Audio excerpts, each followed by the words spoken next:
Hey everybody, welcome back to our Meaningful Monday live stream. It is obviously Monday, and coming off a great weekend, one of my best friends got married, and I'm pretty excited about that for him. So wedding, happy wedding! Congratulations, Rahul and Avni. Both of you guys looked amazingly happy this weekend. It was awesome seeing your family and everything. But aside from that, today we're talking about mindset and why mindset matters so much. And there's a couple examples of why that matters so much in the last couple of weeks that have happened. So, first of all, I'm a huge tennis fan. I'll start with what I'm familiar with, which is tennis. Naomi Osaka, who is a champion tennis player and is also extremely young and relatively new to the sport in the last few years or so, she exited the French Open recently because of the whole situation with the media. And let me give you a little backstory of what happened. So, she mentioned that she didn't want to talk to the media and she wasn't going to interview with the media after her wins at the French Open. She didn't intend to engage with them too much.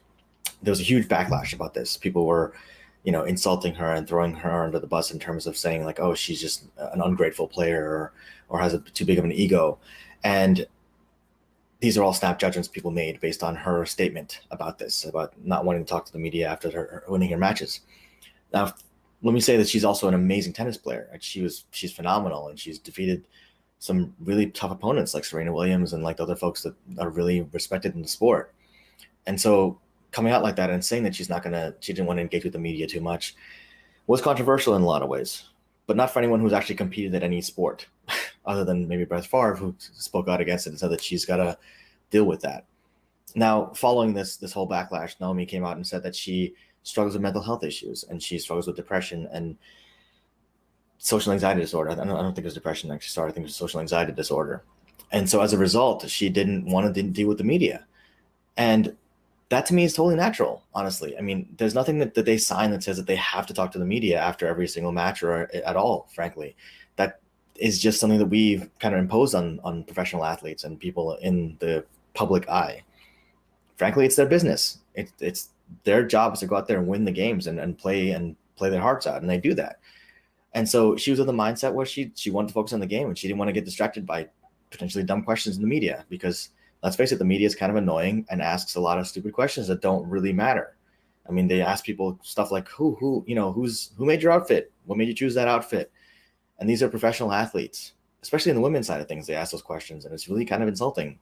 you know, they're sitting there playing their hearts out and doing some amazing performances in terms of just athleticism and focus and overcoming amazing odds. And then they're asked about their outfits.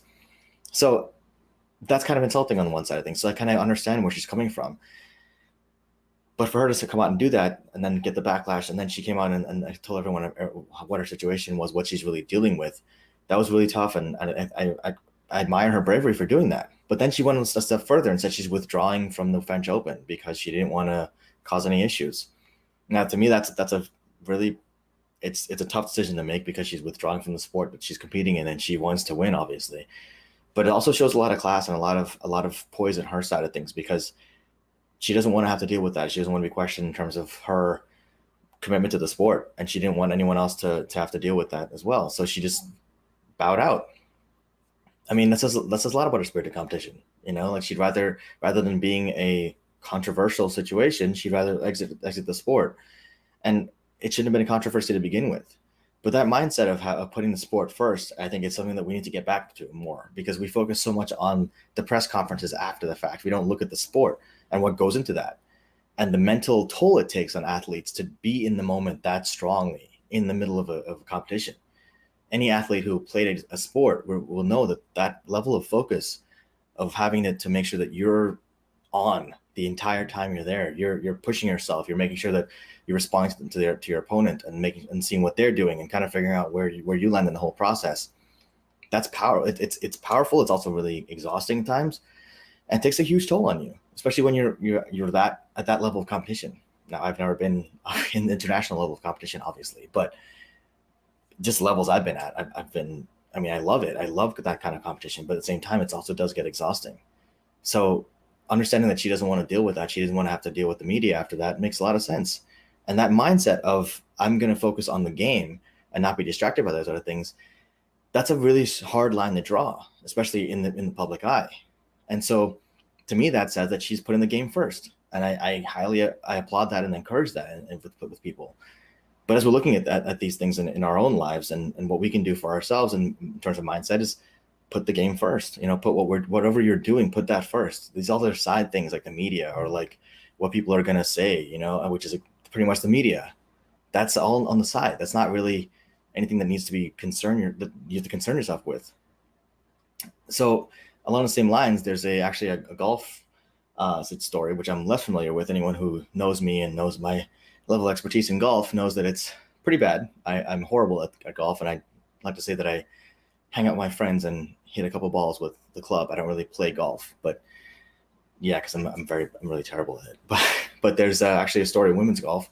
A 17-year-old named Megha Ganne is killing it right now. She just did an amazing job, and yes, she's 17 and she's playing in some of these tournaments. She just came in third and tied with a prior U.S. Open women's champion in the last one of the last tournaments that happened. And I only was aware of this because one of my clients sent this to me because she's doing some work in that area, and this girl is phenomenal. But she came back from being down pretty significantly. She messed up a couple of things here and there, but she reset her mindset, right? She focused on the sport. She focused on what she was doing and brought herself back to the point where she actually came in third overall. And that is phenomenal.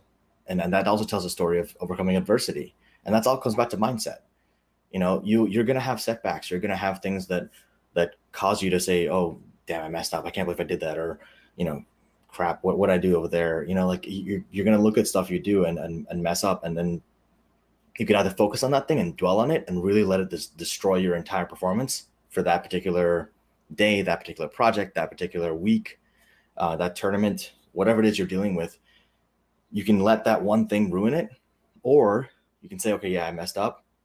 I messed that up. I didn't perform as well as I'd like to in that particular aspect of things, and I'm going to let that go. I can't do anything. I can't change the past. I can't do anything about that now, but I will make up for it. I will do whatever I can, and I have an opportunity to change things and go forward, right? And that's what she did, and she did an amazing job doing that. And the value of that in our lives nowadays is that we can do that for ourselves. There's not a situation where it's too late to change something or too late to try to make up for something. Sure that there are situations like that, but I mean, in terms of our professional lives, in terms of work that we're doing, unless you really, really, really do something pretty extreme, there's always a comeback. There's always a way to make up for it or turn that into an opportunity for change, an opportunity for growth. Fail early, fail often, and fail small if you can. But if you can't fail small, fail big. Go after what you want. Take that chance and do what you think is right. Do the best you can. And if you mess up, learn from it. What can you learn from it? How can you hit that reset button and move forward from that? Because if you don't practice the ability to do that, and it starts with the small things, the little things that you don't think matter, that's where that kind of behavioral change comes from. It's not from the big stuff. The big stuff is going to be there. You're always going to have those big opportunities, but you're also going to have the small opportunities to reinforce that in your brain waves and the way you operate. The way our brains work is like the Grand Canyon, like any canyon out there. It gets those behavioral patterns get carved into your brain in form of like wrinkles, and it happens over and over again. And the more you take a certain action, the more you act on certain feelings and impulses, the deeper those canyons in your brain get, to the point where they get pretty deep, and you know what's going to happen before it happens because you've built this pattern for yourself. So to create new behavioral change, in order to create new patterns for yourself, you have to start somewhere, and it starts with those small things, because those big changes are going to be terrifying at first because you've never taken those actions. You've never actually taken a step towards those things where you want to be able to make those changes for yourself and take those actions. So if you're not able to take those small actions, the big ones are going to be insurmountable. So start with the small stuff. Start with the little actions, the little things in pursuit of what you want to do that are bigger, the little mindset shifts, right? Instead of taking the escalator, take the stairs, right? Even if it's just like 10 steps or 5 steps, take the stairs once, take the stairs twice.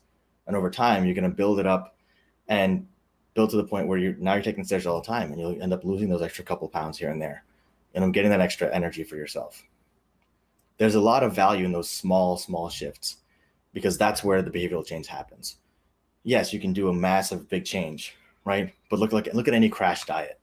Yes, you're going to lose 50 pounds in the course of 3 months, 4 months, 6 months, whatever. But how many people put that weight back on? That TV show, The Biggest Loser, it's really popular because it's really cool to see people put in that kind of effort and really like work their butts off, literally, right? But they did a lot of studies on that after the fact in terms of what the sustainability looks like for those people. And a lot of them lose the weight, but then they gain it back or more within the next year. Why is that? Because that's not sustainable change. They're not creating habits for themselves over time. They're just doing that for a short period of time. That's why New Year's resolutions fail so often, because you're trying to do this massive change and you never build the foundation on which to grow that change on and to create that behavioral change for yourself. So start small. That's the mindset thing that we're talking about today, right? Like look at the small opportunities for change, identify those small shifts you can make for yourself and start there. And then ultimately you can build up to those bigger things, right? You're not going to try to lift 100 pounds right away.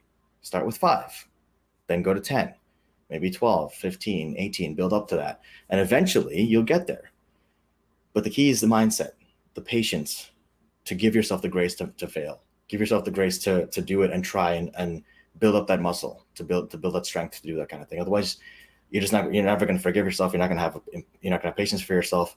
You're not going to be able to build that sustainable change for yourself and build the foundation to create that change. That's behavioral change, and that's the power of mindset.